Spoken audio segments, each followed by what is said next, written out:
Buen día a todos, buenos días. ¿Faltan todavía? Sí, doctor, aún faltan algunos compañeros. Si esperamos 2 minutos para ver si pueden ingresar. Ya, muy bien. Ya, se les espera.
¿Estamos listos? Sí, doctor. ¿Mm? ¿Todos listos? Sí, doctor, ya podemos comenzar.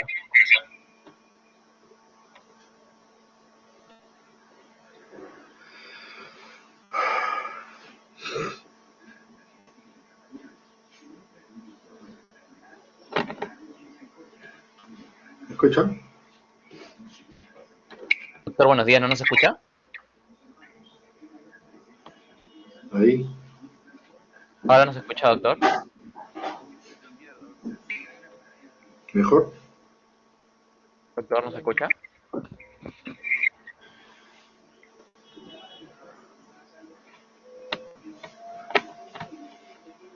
¿Ahí me escuchan? Doctor, buenos días, ¿nos escucha?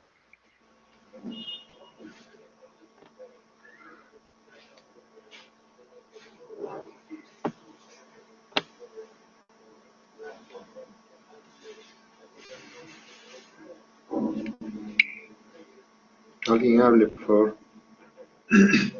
Doctor, ¿nos escucha? Ahora sí, sí, ahora se escucha Ya, mejor. listo, doctor. Ya, ahora sí, doctor.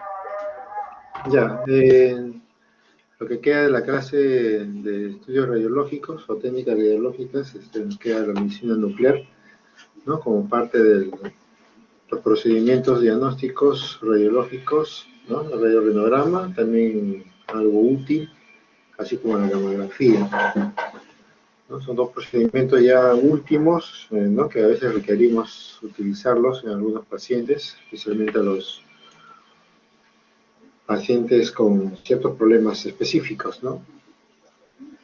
Sigue siendo este procedimiento de medicina nuclear en sustituibles para la evaluación funcional renal y de la vía urinaria. Básicamente tiene el espectro de evaluación de la función, que es filtración, perfusión y excreción renal, ¿no? De todo lo que es el proceso de la vía urinaria.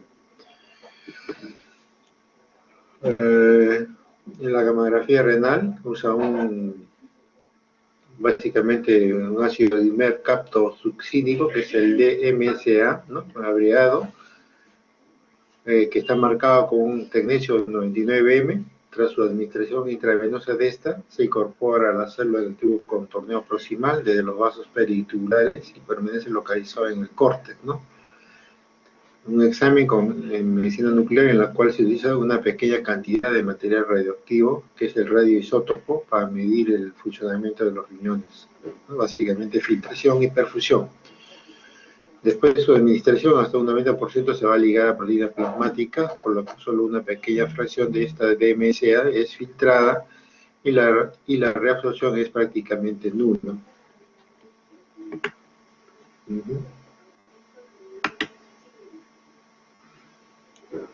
La elevada concentración de este tipo de MSA en la corteza renal permite objetivizar básicamente las alteraciones en el parénquima, así como las alteraciones en la forma y la situación renal, ¿no? Básicamente también evaluar, aparte de la perfusión y filtración, evalúa también la estructura del riñón, ¿no? Así como la vía urinaria bajas. Permite utilizar este estudio para la evaluación de la función renal respectivamente. El DMSA se administra por vía endovenosa, asegurando una buena hidratación del paciente, ¿no? Se debe hidratar previamente al paciente antes del procedimiento con soluciones como el cloruro de sodio, o 1 mililitro por kilo hora 6 horas antes y durante el procedimiento y post procedimiento, ¿no? Para poder remover la sustancia por vía urinaria. La adquisición de las imágenes se realiza en las 2 a 4 horas tras la inyección de este producto, pudiendo en ocasiones obtenerse imágenes a las 24 horas si se sospecha patología obstructiva o una función renal deficiente. ¿Cuándo es útil esta gamografía renal en pacientes con malformaciones congénitas, como ectopías, riñón en herraduras, riñón multiquístico, poliquistosis renal, agenesia renal o riñones supernumerarios, ¿no? He tenido hace poco un paciente en forma ambulatoria, el día lunes en la tarde, llegó al consultorio por un antecedente de ictus en 3 oportunidades, ¿no? Y tiene una ecografía renal donde aprecia los riñones que están unidos en polo inferior. Entonces se ha solicitado previamente una tomografía sin contraste, porque no tenía la valoración de valores nitrogenados, ¿no? Se le pidió ureacreatinina, urocultivo, ¿no? Si tiene algún antecedente infeccioso actual, y de acuerdo a la ecografía que tengamos, se va a pedir una gamografía o radiorenograma, ¿no? Para poder ver la funcionalidad de estas masas renales. En caso de periodontitis aguda, se manifiesta en forma de una o varias áreas de ausencia o disminución de la captación, que suele localizarse en los polos superiores o puede afectar a todo el parénquima renal. Aún así se observa pérdida de volumen. En caso de nefropatía cicatrizal, el tejido fibroso no capta el radiotrazador y la cicatriz queda representada en la imagen gamográfica como una zona no captante de límites bien definidos. En caso de nefropatía por reflujo o riñones cicatrizales o displásicos, en pacientes con lesiones ocupantes de espacio, diferencia de tejido renal funcionante con morfología pseudotumoral de otro tipo de lesiones como son quistes o abscesos. La otra forma de utilidad, también en caso de enfermedades con báculo renal, la estenosis de la arteria renal implica una disminución del tamaño y del depósito del radiotrazador, que se va a manifestar realizando el estudio con la administración de los inhibidores de la enzima convertidora de la angiotensina, ¿no? También son cosas muy importantes que debemos valorar. Entonces, los radiofármacos en gamografía urogenital, evaluación, como hemos comentado, lo que es filtración glomerular y secreción tubular, ¿no? Como ya saben, se utiliza con el DPTA de tecnesio, marcado tecnesio 99, ¿no? eh, así como su fracción de extracción es aproximadamente del 20%, por ello en pacientes con insuficiencia renal están más indicados el tecnesio 99 más 3, ¿no? Que tiene menos efectos adversos. En caso de secreción tubular, se utiliza el MAX 3 con marcador de tecnesio 99. Ambos son eliminados primariamente por secreción en los túbulos proximales. Un daño en los túbulos disminuye la eliminación del radiofármaco, incluso cuando el flujo plasmático renal está normal.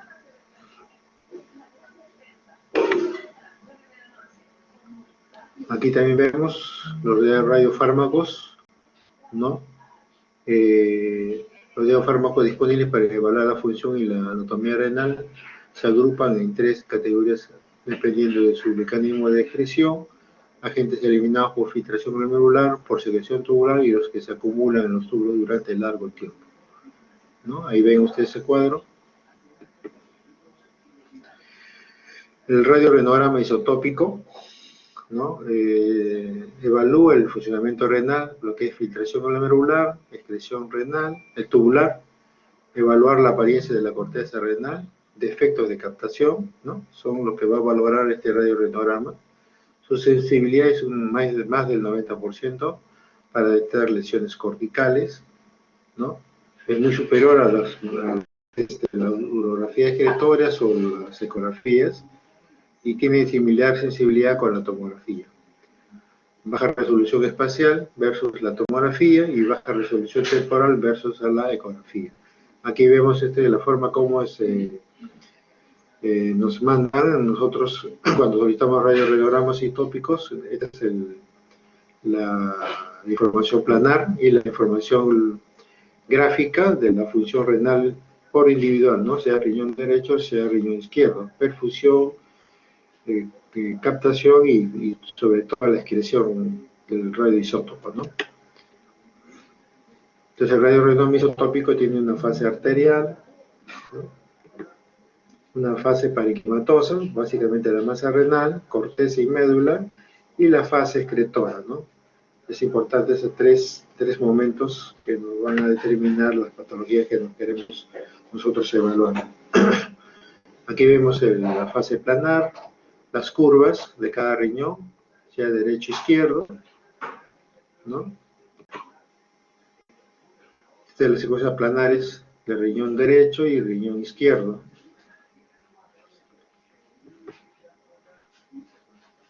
La curva de captación de emisión de radioradiograma con el DTPA y con el MAX3. El DTPA nos va a dar la fase arterial, parenquimatosa y la fase excretora, así igualmente con el MAX3.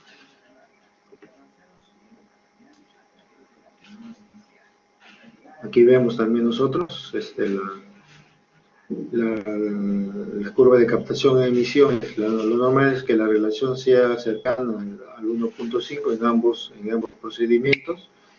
Si es mayor a 1, la simetría funcional es patológica y hay un problema en el riñón con curva más aplanada, ¿no? En caso de estos pacientes que tienen asimetría renal, ¿no? Que no se puede hablar de los ecografistas o las tomografías, dice hay asimetría renal, entonces el radiorenograma nos puede ayudar bastante en ese tipo de diagnóstico, ¿no?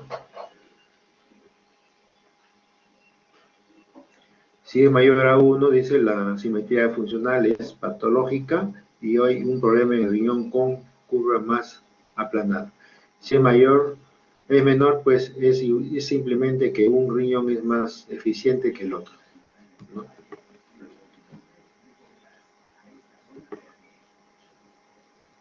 Las aplicaciones clínicas del estudio gamagráfico radiorenograma, importante, ¿no? Dentro de ello es la uropatría obstructiva. El renograma diurético se basa en el grado de lavado del metabol de la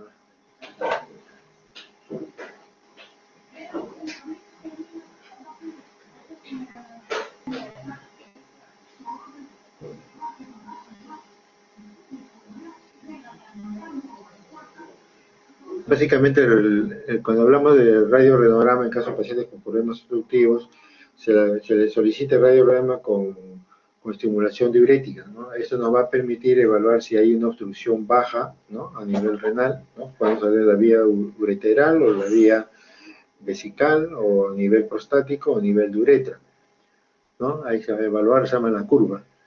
Los pacientes con hidronefrosis por ecografía son candidatos a un radiograma, ¿no? Diurético para determinar si existe obstrucción o no, ¿no? Para diferenciarlo que las hidronefrosis sean obstructivas o sean congénitas. En caso de pielonefritis, la gamografía de la parte cortical con tecnesio 99 o con DMSA es el método más de detención importante. En la presencia de áreas focales con o sin aumento del trazado en las curvas, hay disminución de la captación, son interpretadas como pielonefritis aguda. Sin embargo, la imagen no es específica, pudiéndose encontrar imágenes similares en procesos como los abscesos o quistes renales.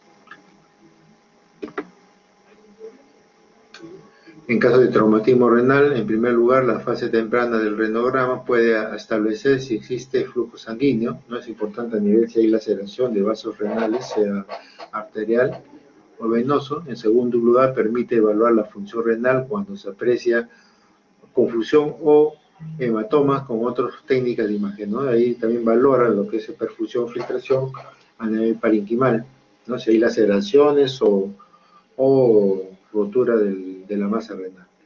Finalmente puede detectar fuga urinaria, ¿no? Urinomas, cuando hay laceración de la pelvis o el cálicis.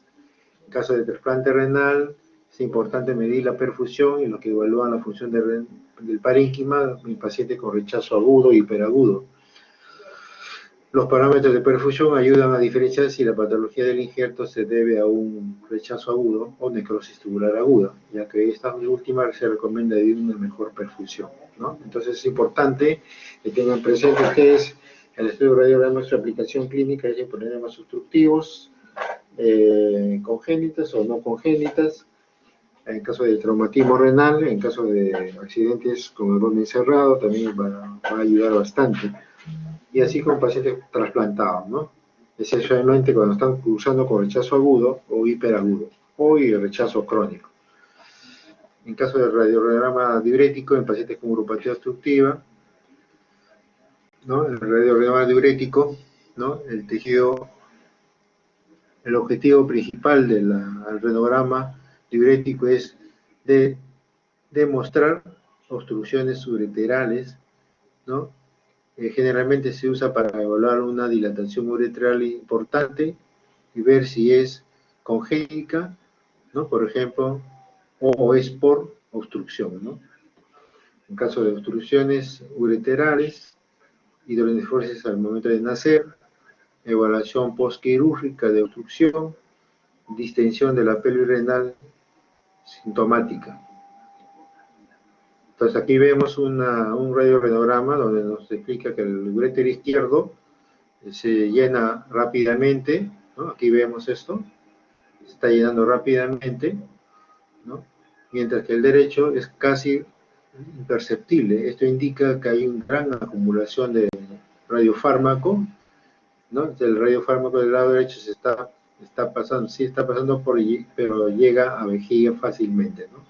Entonces es importante ver acá que está llegando bien, el lado mirando a nosotros, al lado izquierdo está totalmente ausente el radiofármaco.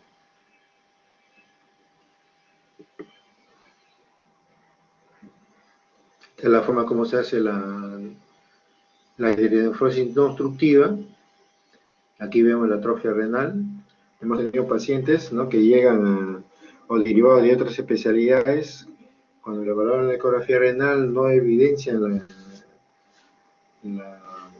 un riñón, ¿no? Y están catalogados como hipoplásicos, atrofias o aplasias renales, ¿no? Entonces pasan a evaluación nefrológica, a eso porque creatininas por encima de los valores normales que pueden estar entre 1.3, 1.6 o 8, con una urea menos de 40, Y los pacientes a veces, como no tienen conocimiento de la anatomía renal, a veces con un solo riñón se vienen preocupados, ¿no? Porque no tienen el riñón.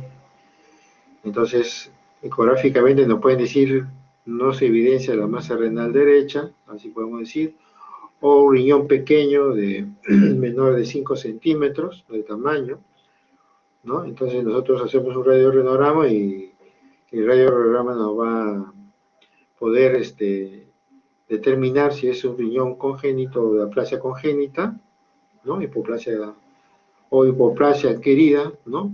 Un paciente con antecedente de uropatía obstructiva, con litiasis de tipo colariforme, que en varias oportunidades ha recibido lidotricia extracorpórea. Entonces el paciente progresivamente ha disminuido ese riñón, su tamaño, y por lo tanto una hipoplasia renal adquirida por una uropatía, ¿no? De etiología litiasis renal, ¿no? De tipo colariforme, que requirió intervención quirúrgica más de 2 o 3 veces.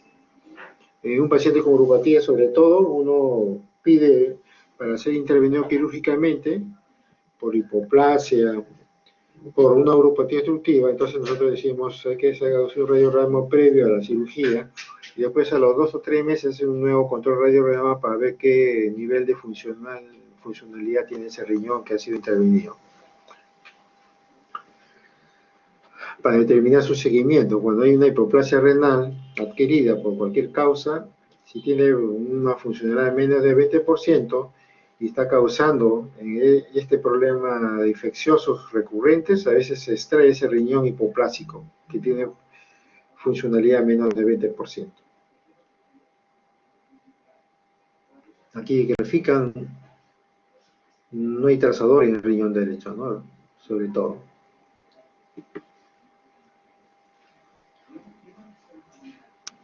Entonces las imágenes por radioisótopos van a proporcionar informe funcional de los riñones, los agentes que ya hemos explicado, el MAC3 y el DTPA. El DTPA se va a eliminar en el torrente circulatorio por filtración glomerular y el MAC3 tiene mecanismos secretorios más complejos, ¿no? A nivel tubular sobre todo. Entonces, en la medicina nuclear nos van a ayudar en el manejo de los pacientes que han padecido infecciones urinarias, ¿no? Que hay casos de pielonefritis o abscesos, episodios agudos o en caso de dudas diagnósticas, la gamografía renal con DMSA va a ser indicado. Valoración de cicatrices, ¿no? Gamografía renal con DMSA, en caso de las pielonefritis crónicas, ¿no? Que van a dejar lesiones cicatrizales a nivel de la parénquima renal, unilateral o bilateral. Diagnóstico de reflujo vesicoureteral sin dilatación de uréteres en eco. Cistogamografía directa va a ser también importante en este paciente. Los pacientes pediátricos menores de 5 años tienen indicación de evaluación de radiorrenograma o gamografía para poder determinar el reflujo vesicoureteral. Los seguimientos del reflujo vesicoureteral, las cistogamografías directas, y si se requiere valorar función renal, también la cistogamografía indirecta. Estos son importantes para los seguimientos, sobre todo en los pacientes con reflujo vesicoureteral pediátricos menores de 5 años, cuando tenemos dilatación de la vía urinaria en grado 1, 2 o 3, ¿no?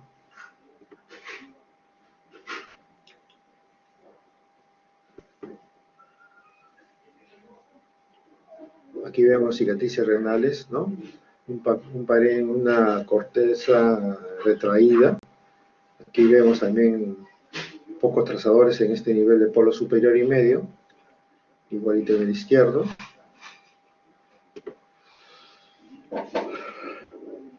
Entonces el radiorrenograma ofrece niveles de sensibilidad y especificidad no muy diferentes a los de la urografía intravenosa. Este estudio proporciona un alto grado de sensibilidad. La seguridad predictiva del radiorrenograma isotópico puede ser aún mejorada seleccionando pacientes con una alta probabilidad de enfermedad vascular obstructiva renal, en caso de pacientes jóvenes, sobre todo en mujeres que tienen hipertensión acelerada o que tienen más de 3 fármacos, clínicamente desde el punto de vista semiológico, con soplos en los flancos o en el epigastrio. El estudio ecográfico con asimetría renal son tributarios a la gamografía renal, ¿no? Para ver la parte arterial, si hay estenosis o no. En caso de pacientes adultos mayores con hipertensión crónica y de un momento a otro desarrollan hipertensión maligna o acelerada, que incrementan el número de antihipertensivos, entonces ellos también debemos descartar una estenosis arterial lo más periférico posible, ¿no? La estenosis arterial con hipertensión renovascular, la estenosis es más distal. Los arteriosclerosis, la estenosis es proximal. Aquí vemos ese estudio gamagráfico, ¿no? Entonces, el radiorenograma, así como la gamografía ósea, tiene indicaciones específicas en caso de pacientes con neuropatía obstructiva, ¿no? Que son con obstrucción o sin obstrucción, cuando hay hidronefrosis, en caso de pacientes con lesión arterial, ¿no? Estenosis arterial, o en los pacientes con enfermedades congénitas, ¿no? Como reflujo vesicoureteral, ¿no? En pacientes pediátricos, en pacientes infecciosos como una peritonitis aguda crónica o presencia de abscesos. Nos ayuda a ver este tipo de estudios, ¿no? Yo creo que eso es todo en el tema de radiorenograma. ¿Alguna pregunta?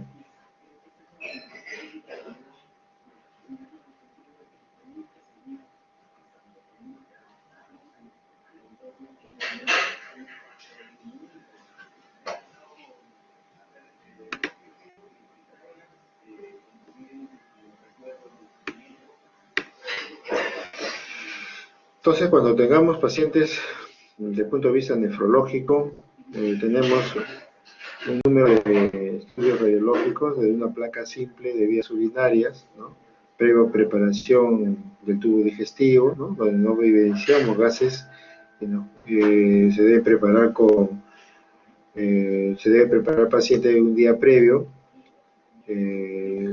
no deben cenar, el último alimento debe ser el almuerzo, y ya la cena debe estar ya evitado. Aparte se dan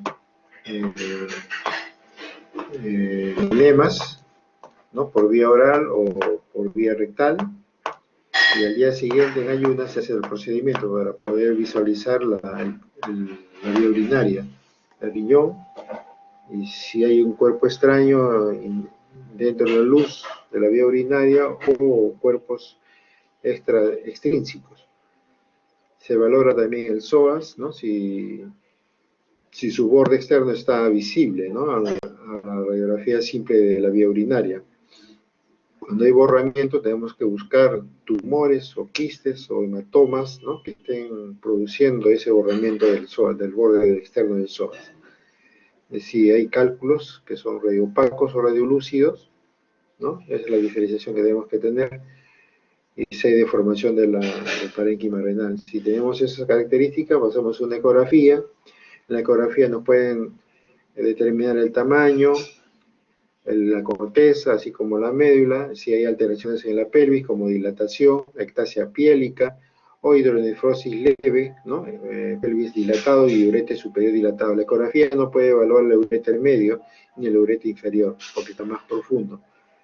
Entonces, ante esa situación, cuando hay un diagnóstico de ectasia piélica o hidronefrosis leve, a nivel pélvico y ureter superior, tenemos que ver el nivel de obstrucción, ¿no? Y también la ecografía nos puede decir que tenemos pequeñas lesiones hiperecogénicas con sombra acústica en el cálice superior o medio inferior de 0.4, 0.5. Entonces, sin proceso obstructivo, el paso siguiente es hacerle una urografía excretoria con contraste. Previamente debemos solicitar siempre los valores nitrogenados, que es la uricreatinina. Eso se pide para todos los exámenes radiológicos con contraste, sea tomográfico, sea urografía excretoria, ¿no? Endovenosa. Entonces, una vez pediendo y vemos que los valores nitrogenados están dentro del rango normal, se procede a hacer la urografía excretoria para determinar el nivel de obstrucción. El nivel de obstrucción. Y a veces puede haber una dilatación del uréter, ¿no? No se evidencia cálculo, solo dilatación, una estenosis en el tercio medio del uréter. Entonces no podemos determinar qué está pasando ahí, ¿no? Entonces ahí puede ser una gamografía o radiorenograma, ¿no? Uno puede determinar si es una dilatación o hidronefrosis congénita, o es una estenosis adquirida por un proceso infeccioso, que puede ser una tuberculosis ureteral, ¿no? O una obstrucción extrínseca, ¿no? Todo ello nos va a ayudar el radiorenograma condiurético, ¿no? Para poder ver la fase de perfusión, la fase de excreción. Si la excreción es lenta, quiere decir que hay una obstrucción, que puede ser del mismo lugar, o puede ser a nivel vesical, o puede ser a nivel de próstata, ¿no? Si es un varón, ¿no? Que tenga hipertrofia prostática, ¿no? Son las valoraciones que tiene. En caso de infecciones, ¿no? Infecciones urinarias altas, ¿no? Una pielonefritis aguda, o un paciente con antecedentes de pielonefritis recurrentes, que han dejado lesión desde el punto de vista ecográfico, lesiones, ¿no? Hipericogénicas en el parénquima. Entonces un radiorenograma nos puede traducir eso, ¿no? Las cicatrices ya que no van a captar el radiofármaco.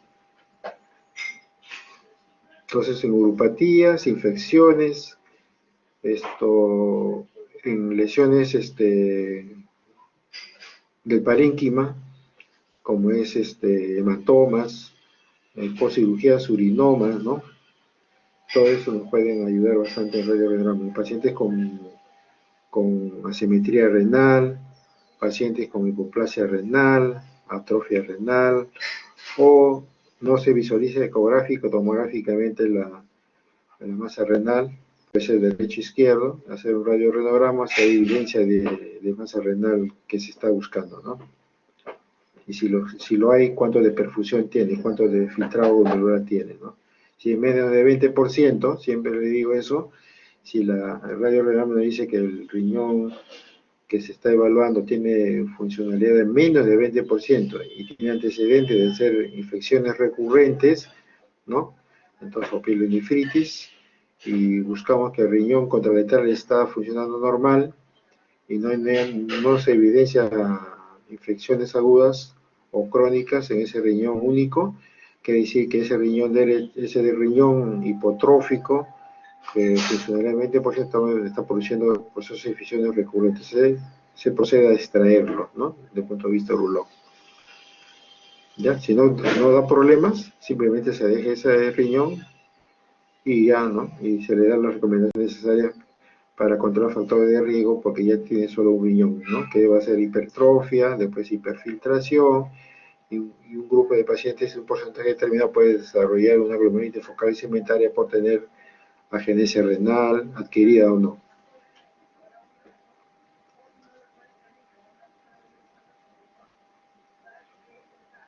¿Preguntas?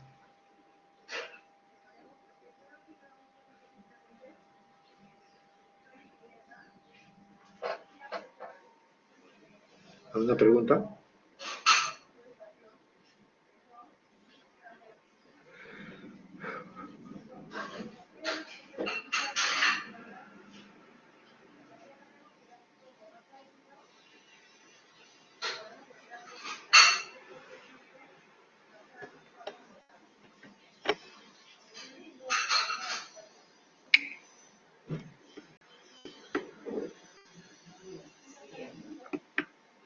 Bueno, es una parte más corta, ¿no? De medicina nuclear, específicamente de manejo de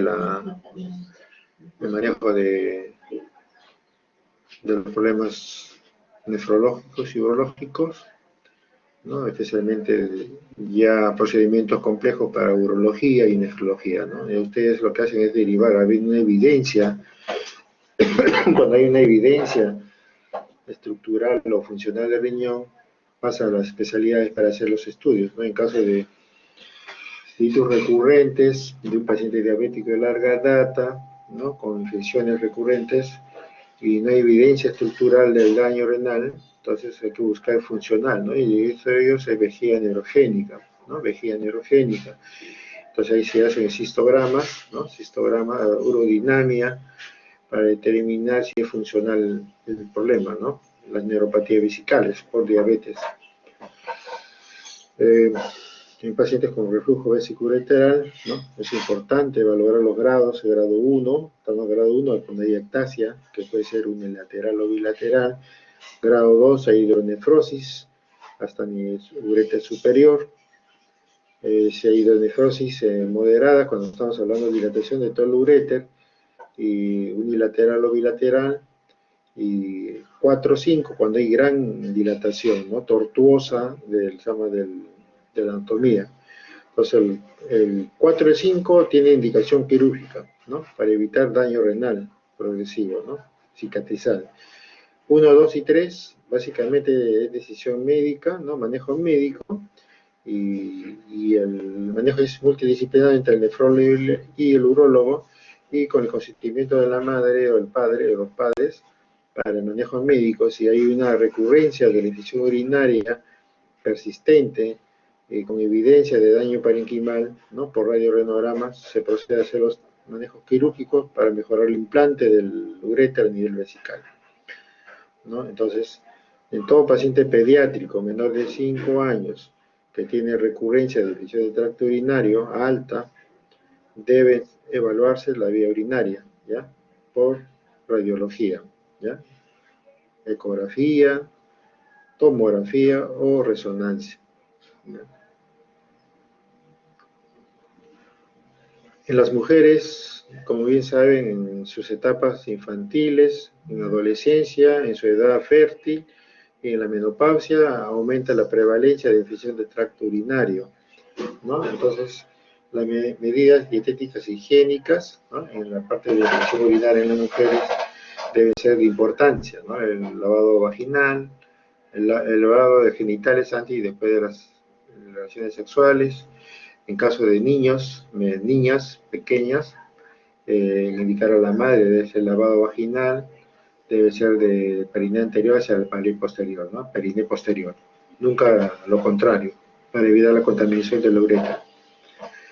En caso de pacientes mayores que están en premenopausia o menopáusicas o amenorrea, plazo hormonal, como bien saben, bajan los estrógenos, entonces la pared vaginal comienza a estar seca, bajan las hormonas y la proliferación bacteriana incrementa y esto van a ascender, ¿no? A la vía urinaria y condicionan procesos infecciosos que pueden ser recurrentes. Entonces, básicamente es evaluación de reemplazo hormonal. Siempre en las mujeres, cuando hay infecciones urinarias bajas, siempre se descarta procesos vaginales, como son las leucorreas, ¿no? de tipo monoliniliasis, micóticas, ¿no? O bacterianas, ¿no? Se hacen, toman muestras de esas y se da tratamientos con óvulos para evitar la uretritis, ¿no? En el grupo poblacional de mujeres, ¿no? Porque a veces se olviden que es infección urinaria, se da antibióticos y no mejora, y no valoramos el tema de las leucorreas, porque muchas pacientes mujeres a veces tener leucorreas es normal por ellas porque toda la vida lo han tenido y nunca han sido tratadas debidamente, oportunamente, o quizás nunca consultan al médico para tomar decisiones en caso de la leucorrea. Lo importante de los pacientes a partir de los 40 años son la evaluación genital interno, ¿no? Para buscar miomas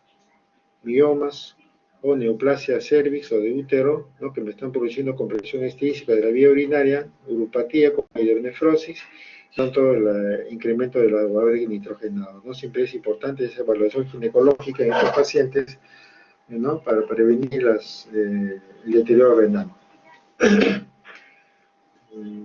¿No? Que viene con hitos recurrentes y nunca se valora con imagenología. Entonces debemos también valorar imágenes para definir claramente qué está pasando, ¿no? En caso de mujeres también muy frecuente la prevalencia de litiasis de tipo colariforme, ¿no? Hitos recurrentes y tienen cálculos a nivel de pelvis de tipo colariforme, que tienen síntomas a veces vagos o tienen infecciones no muy relevantes, ¿no? Con disuria, poliacuria, dolor en flanco, con puño de percusión positivo, a veces tienen fiebre sin síntomas gastrointestinales como es náusea, vómitos, A veces reciben tratamientos en varias oportunidades sin mejora, y hacerse la imagenología nos da un cálculo grande de 2 o 3 centímetros en pelvis con sombra acústica, y se hace un neurograma y esa piedra o cálculo ocupa toda la luz de la pelvis y se cataloga como una cálculo de tipo colariforme, ¿no? Que va a requerir extraerlo. Entonces va a cirugía, se extrae ese cálculo, ¿no? Entonces resolvemos el problema de infección de tracto urinario de cálculo. Todo litiasis por encima de 0.8 a 1.2 debe hacerse litotripsia extracorpórea si está en el poro de la pelvis o poro uréter superior. Si está en medio inferior, puede ser litotripsia endoureteral, ¿no? Para poder extraer. Todo cálculo se debe extraer inmediatamente para evitar las complicaciones como es infección urinaria recurrentes o pelinefritis o uropatías eructativas, ¿no? Sea unilateral o bilateral. En caso de hombres, básicamente en 2 extremos de vida, muy frecuente la itus en niños, ¿no? Por reflujo vesicoureteral, y mayores de 50 años por una hipertrofia prostática, ¿no? ¿Ya? Entonces es importante eso, valorar eso. En caso de infecciones en pacientes adultos varones, es raro infección urinaria en el adulto varón. En caso de la ITU se define como en orinas leucocito mayor de 5 por campo, ¿no? En orina centrifugada con una unidad formadora de 10 a las 5 unidades, 10 a las 5 unidades formadoras de colonia. Estamos frente a un paciente con infección urinaria. El urocultivo, ¿no?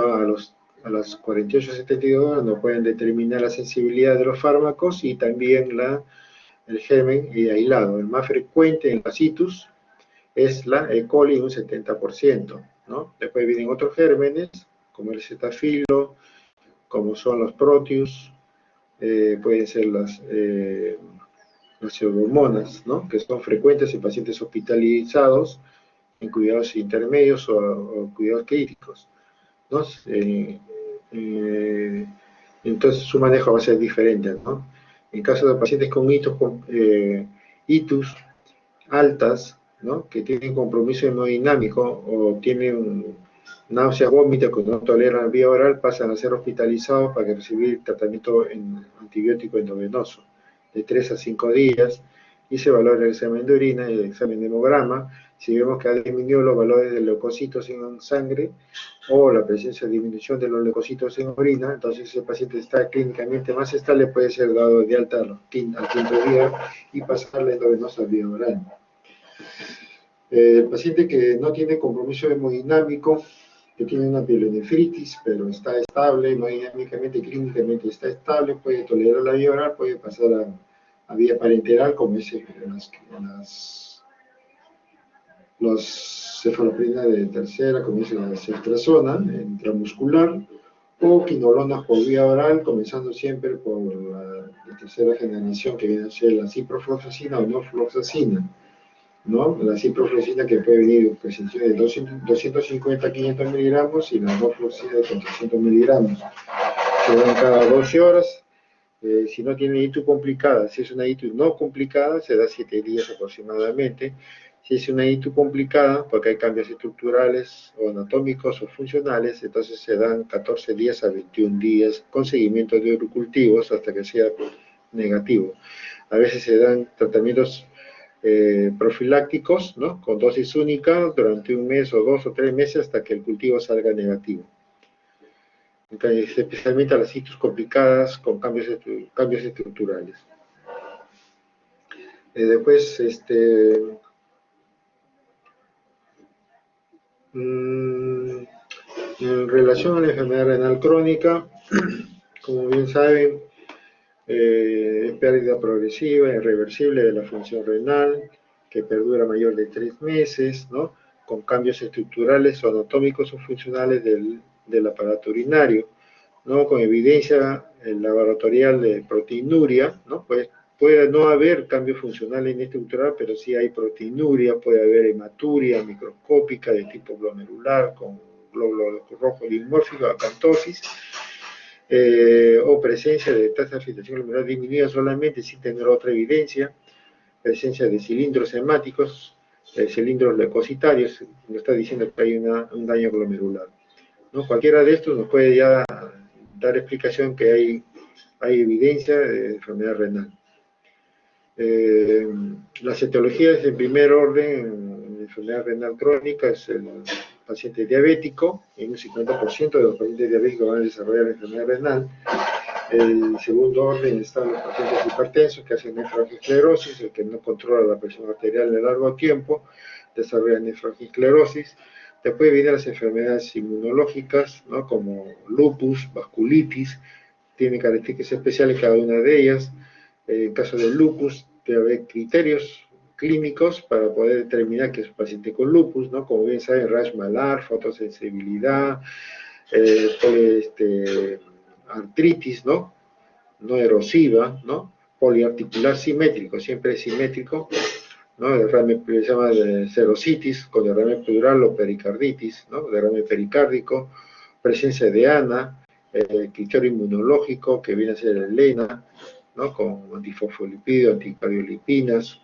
Se debe solicitar todos esos marcadores inmunológicos para poder tener criterio inmunológico. Criterio neurológico, convulsiones, psicosis, descartando siempre el estructural.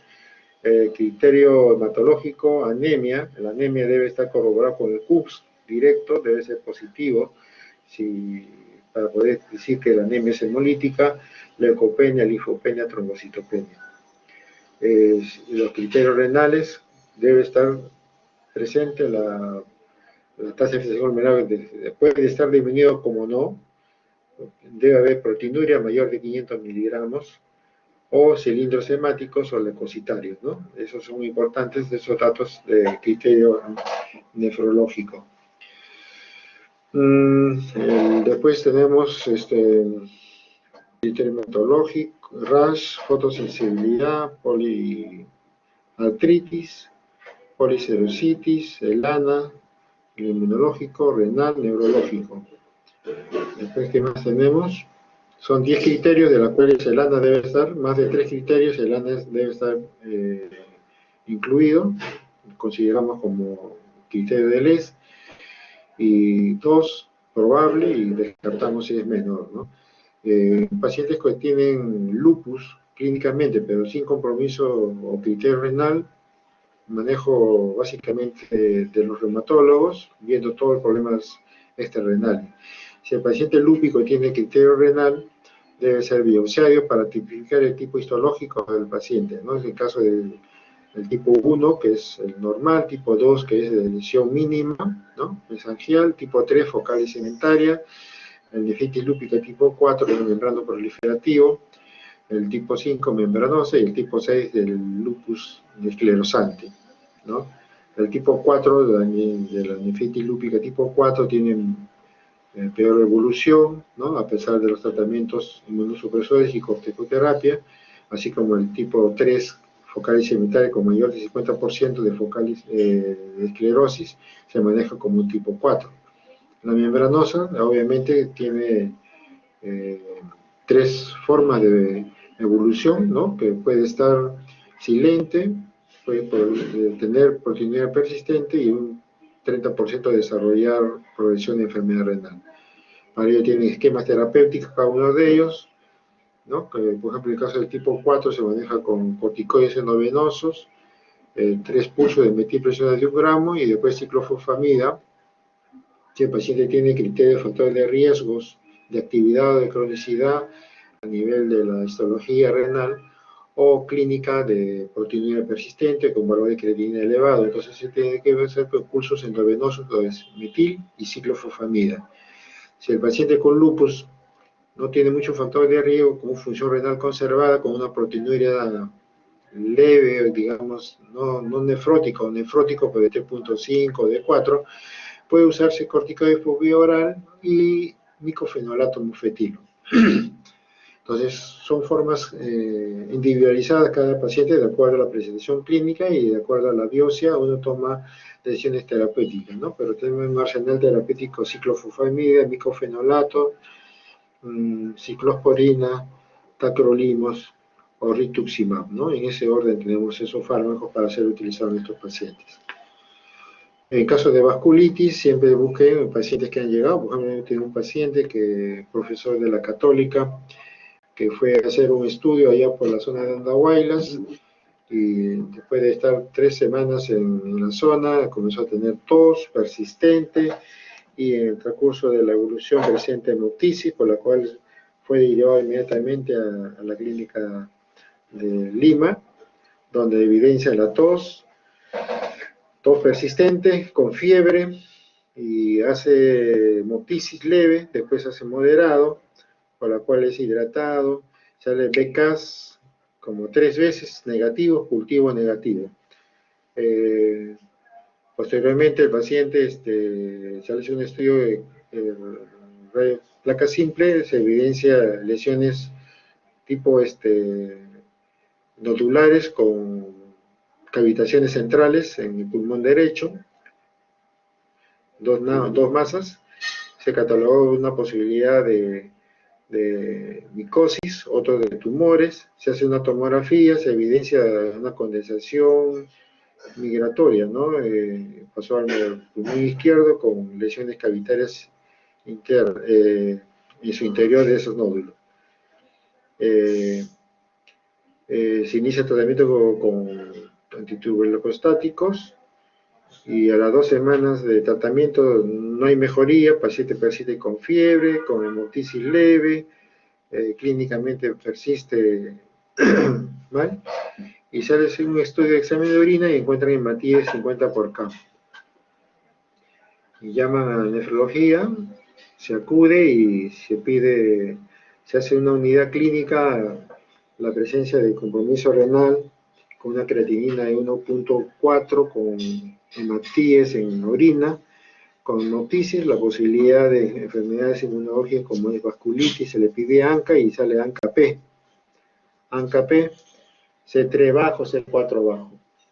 Entonces, se le hace el diagnóstico de vasculitis. Cuando pues sospechamos de vasculitis, siempre es tratamiento agresivo, ¿ya? Tratamiento agresivo. Porque la vasculitis nos puede llevar rápidamente a una insuficiencia respiratoria, que el paciente va a requerir de ventilación mecánica, y deterioro renal rápido y progresivo, irreversible. Entonces es importante tomar la decisión terapéutica. Y cuando yo tengo a las 2 semanas de tratamiento no mejoró y le encuentro un examen de orina con hematíes, más hemoptisis, digo, este es un paciente que tiene vasculitis, ¿ya? Entre ellos estamos descartar como diferencial la antimembrana universal glomerular, vasculitis, la pancreatitis microscópica con granulosis de Wegener. Entonces esos datos son de importancia, y el ANCA me sale P, y es una pancreatitis microscópica. Se le da tratamiento con metilprednisolona 1 gramo, y por 3 días consecutivos, y ciclofosfamida, dosis de 0.5 gramos por metro cuadrado de superficie corporal, la primera dosis, y después a los 15 días otra dosis, incrementando progresivamente, ¿no? Y el paciente mejora notablemente su sintomatología clínica, así como laboratoria. La creatina comienza a disminuir, la hemoptisis también, y la fiebre cae, ¿no? Se comienza después del pulso, corticoides por vía oral a 1 miligramo por kilo peso al día, y se hacen los ciclos que corresponden, ¿no? Entonces, es la forma como intervienen. Cuando sospechan de vasculitis, una glomerulitis rápidamente progresiva, ¿no? Elevación de creatininas en horas o semanas, si hay sospecha de eso, deben ustedes iniciar tratamiento rápido, ¿no? Y posponen las biopsias, ¿no? Posteriormente, hasta que el paciente esté compensado. Y también, sobre todo, los laboratorios, cuando se pide ANCA, se pide AN, anti-DNA, los anti-SMI, anti-RO, anti-LA, antifosfolipidio, anticardiolipinas, demoran en llegar, porque son procesos especiales en laboratorio que requieren 48 horas, 72 horas para su informe. Entonces no podemos esperar nosotros esos resultados si el paciente está clínicamente mal, ¿no? Porque eso es importante, la valoración clínica y laboratorio posterior, ¿no? Entonces se inicia el tratamiento rápido para así evitar progresión de enfermedad. Si no es así, buscamos enfermedades infecciosas como hepatitis B, que está relacionada a una glomerulonephritis membranosa, hepatitis C, enfermedades con membrana proliferativa, ¿no? Entonces, esos datos o cambios mínimos, entonces hay que buscar siempre los datos de pacientes con esta enfermedad renal. Si no, pasamos a enfermedades congénitas, el síndrome de Alport, frecuente la hematuria, con oportunidades significativas, con otras alteraciones como sordera, lesiones visuales. Familiares, ¿no? Entonces, los que están en diálisis, el papá, la hermana, la hermana. Entonces, esos datos son importantes. Si están sorditos, tienen problemas oculares y diálisis, con hematuria microscópica familiares, se buscan enfermedades congénitas. Si hay quistes renales bilaterales en familiares, riñón poliquístico, ¿no? Así al cajón, ¿no? Y la recomendación es que no deben tener descendencia, ¿no? Como prevención de esta enfermedad. En caso de problemas de síndrome nefrótico, la triada es, saben, proteinuria de más de 3.5, rango nefrótico, hipoalbuminemia y edemas. Y siempre buscando enfermedades sean secundarias o primarias, ¿no? Entonces catalogamos. En caso de secundaria, es diabético, hacemos diagnóstico de diabetes y procedemos al tratamiento metabólico, dietético, farmacológico.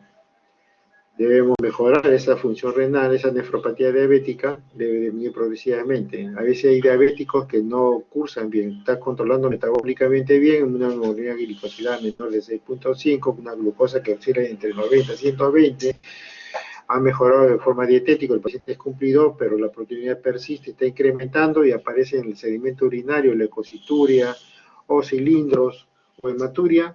Entonces es una diabetes atípica, esos pacientes sí son biopsiados. El paciente diabético per se no se biopsia, se inicia tratamiento.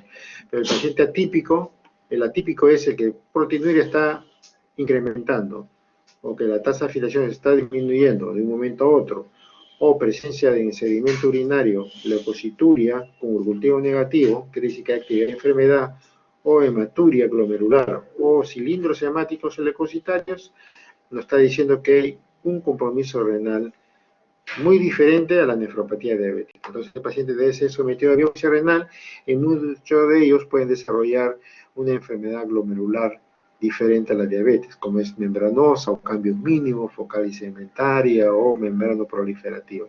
Y se dan los tratamientos que corresponden de acuerdo al estudio histológico que hemos obtenido. Hemos tenido diabéticos que comienzan a desarrollar artritis, no es erosivo, están con rash malar y sucesivamente desarrollan lupus o vasculitis. He tenido pacientes con diabetes de 10 años y de un momento a otro desarrollan vasculitis. ¿Ya? He tenido pacientes con ese problema. Entonces son las formas como uno esquematiza bien eso. En el síndrome nefrótico uno debe diagnosticado, si no hay secundario es primario, el primario, excepto el cambio mínimo, no se biopsia, ¿no? El cambio mínimo no se llega a biopsiar, es un pacientes pediátricos, escolares, preescolares o adolescentes, no se biopsia, de inicio tratamiento con corticoides, con prednisona a 1 miligramo por kilo al día o 2 miligramos a dosis alternas. A las 8 semanas deben curar estos pacientes, ya deben desarrollar, digamos, buena evolución. Si no evolucionan, pasan a inmunosupresión con ciclofosfamida bioral o ciclofosfamida bioral para mejorar. Si no, en estos pacientes hacen biopsia y muchos de ellos tienen membrana proliferativa y focal y segmentaria. Se dan transportación córtico-resistentes. En caso de nefropatía purígea, la hematuria, que proteína significativa y con hipertensión, tienen buena evolución a largo plazo, solamente requieren YECA o BRAT, y algunos pueden desarrollar proteinuria un poquito más importante, pueden llegar a ser masiva, requerir proteína de prednisona, ¿no? Corticoterapia por vía oral. Su evolución a largo plazo es excelente, a 20 años, ¿no? En caso de focal y segmentaria, ¿no? Son corticoresistentes, requieren a veces corticoides 6 hasta un año de tratamiento con YECAS y BRAT. Si tiene menos del 50% de esclerosis, esos pacientes pueden evolucionar favorablemente. Si no responden a corticoides, se puede usar en primer orden la ciclosporina, ¿no? Hay evidencia de buena respuesta terapéutica a la ciclosporina. En caso de membrana proliferativa, siempre avisar a la familia que la evolución va a ser tórpida, va a progresar a falla renal a pesar de tratamientos convencionales para evitar la progresión de la enfermedad con ciclofosfamida o otras drogas, ¿no? Inmunosupresoras. En caso de membranosa, como bien saben, ahora el paciente con una glomerulitis membranosa, se debe solicitar el anticuerpo antifosfolipasa 2, ¿no? El marcador importante, si sale positivo, mayor de valor normal, y ya no va a requerir ser biopsiado el paciente. Basta con este marcador de anticuerpo antifosfolipasa 2, como este PLA-R2. Si tiene positivo, entonces nosotros iniciamos tratamiento sin necesidad de biopsiarlo. Y se hacen los monitoreos con este marcador cada 3 meses para la evolución del paciente, ¿no? El tratamiento está indicado con Tichelli, o podemos también manejar con ciclosporina o rituximab. En caso de síndrome nefrítico, la tríada es edema, hematuria glomerular e hipertensión, frecuente en niños pediátricos, ¿no? Escolares, preescolares. La enfermedad más representativa es la glomerulitis postestreptocócica. Epidemiológicamente tiene que tener una lesión de garganta o dérmico 2 semanas previas al inicio de la enfermedad renal. Va a consumir complemento dentro de la fisiopatología, entonces se tiene que dosar complementos C3, C4 están bajos, con hematuria glomerular, con dismórficos, glóbulos rojos dismórficos de acantosis, ¿no? Se inicia tratamiento dietético, ¿no? Restricción de sal, agua, diuréticos para bajar los edemas, manejo de hipertensión adecuadamente. Hay un pequeño porcentaje que pueden desarrollar deterioro renal, que va a requerir restricción de proteínas. Relativamente se hace en reposo absoluto. El paciente del pediátrico va a ser imposible decir que descansen en estos pacientes, entonces tenemos que nosotros tomar las medidas generales. En la postestreptocócica, una vez instaurado los tratamientos de sostén, a las 8 semanas, una vez dado de alta, se debe controlar el complemento. El complemento debe estar normal a las 8 semanas. Y la hematuria, así como la proteinuria significativa, pueden estar perdurar hasta los 6 meses o un año, ¿ya? Entonces, el valor pronóstico de evolución en seguimiento es el complemento C3, C4, ¿ya? Después tenemos enfermedades infecciosas como la endocarditis, ¿no? Abscesos, desde el punto de vista infeccioso, desarrollar glomerulitis, el síndrome nefrítico, ¿no? En caso de las uropatías obstructivas, siempre busquen si son intrínsecas o intrínsecas. Una vez diagnosticado, si es por litiasis, si puede ser hipertrofia, o es un tumor extrínseco, o es un tumor intrínseco, la indicación terapéutica es permeabilización de la vía urinaria, que es decir, usar una sonda Foley, cateterismo intermitente, o con catéter ureteral, unilateral o bilateral, o nefrostomía percutánea, dependiendo de la evaluación. ¿Ya? Permeabilización de la vía urinaria, eso es lo que deben ustedes hacer primero. Si persisten los valores de hidrógeno incrementados, hay trastorno ácido-base, hipercalemia, a pesar de la permeabilización de la vía urinaria, si tiene criterio renal, se le hace la diálisis mientras se resuelve su problema, ¿ya? Pero siempre el primer orden es permeabilización de la vía urinaria, ¿ya? Es importante eso. La falla renal aguda es pérdida reversible, progresiva, ¿no? De la función renal, ¿ya? Puede ser perrenal, parenquimal, sea isquémico o arterial, o posrenal, ¿no? En caso de perrenal, se debe resolver un problema dentro de las 48 horas para que no entre en necrosis tubular aguda. Si pasan las 48, estamos frente a un paciente con una ira establecida y que por lo tanto requiere persistir con las terapias convencionales que de acuerdo a la etiología y esperar que la función renal se recupere en el tiempo, ¿no? Tenemos 4 semanas, 6 semanas para que la falla renal se restablezca. Si pasan las 6 semanas se cataloga como una enfermedad renal crónica y debe ser usado para tipificar por qué el paciente ya no ha mejorado, ¿no? Su función renal.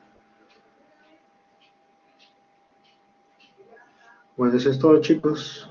Suerte en el examen y los esperamos en el servicio cuando gusten para poder fortalecer el tema de prácticas una vez que se resuelve esta situación médica que es el COVID, ¿no? Tengan suerte y estudiar bastante. Gracias por el día. Yo sí me entero. Y hasta luego, suerte en los exámenes y agradezco su presencia.